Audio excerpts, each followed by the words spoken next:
Assalamualaikum warahmatullahi wabarakatuh. Saya Wulan Cempaka Sari Simamora, kelas 11 MIPA 2, akan menyampaikan sedikit materi tentang spermatogenesis dan oogenesis. Sebelum itu kita harus tahu apa itu spermatogenesis dan oogenesis. Spermatogenesis ialah proses pembentukan sel spermatozoa pada testis pria. Sedangkan oogenesis ialah proses pembentukan dan perkembangan ovum atau sel ovum pada wanita.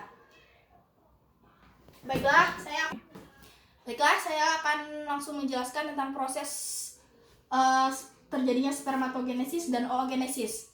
Spermatogenesis itu dimulai dari spermatogenium. Dia bersifat diploid, yang artinya memiliki kromosom yang lengkap atau 2 kromosom. Kemudian spermatogenium ini membelah menjadi spermatosit primer yang bersifat diploid, juga memiliki kromosom yang lengkap. Kemudian spermatosit primer ini membelah menjadi spermatosit sekunder dan memiliki sifat haploid atau memiliki 1 kromosom atau kromosomnya tidak lengkap. Kemudian spermatosit sekunder ini masing-masing membelah menjadi spermatid. Spermatid juga bersifat haploid yang memiliki 1 kromosom. Setelah spermatid terbentuk, maka spermatid akan berkembang menjadi sel sperma yang kemudian bisa membuahi sel telur. Kemudian pada proses spermatogenium ke spermatosit primer itu terjadi pembelahan sel secara mitosis. Artinya pembelahan sel itu sesuai dengan sifat induk. Sedangkan pada spermatosit primer ke spermatosit sekunder ataupun spermatosit sekunder ke spermatid itu terjadi pembelahan sel secara meiosis atau pembelahan sel yang hanya memiliki setengah dari sifat kromosom induknya.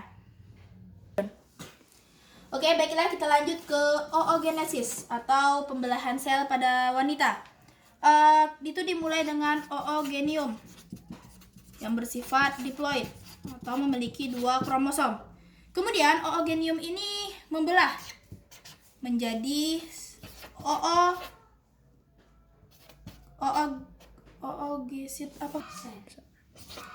oosit primer yang juga bersifat diploid atau memiliki 2 kromosom. Kemudian oosit primer ini dia membelah. Bisa dilihat awalnya 4, dia mungkin membelah menjadi 2. Itu disebut oosit sekunder atau disebut badan molar 1. Ini bersifat haploid karena dia hanya memiliki 1 kromosom. Kemudian oosit sekunder ini dia membelah menjadi ootid yang bersifat haploid, juga memiliki 1 kromosom. Kemudian atau ootid ini disebut juga badan molar 2. Ootid ini kemudian setelah terbentuk, ootid yang paling besar kemudian bertransformasi menjadi ovum. Ovum ini kemudianlah yang siap dibuahi oleh sel sperma. Jika mereka saling kemudian jika sel ovum dan sel sperma bertemu, maka terjadilah fertilisasi. Selesai.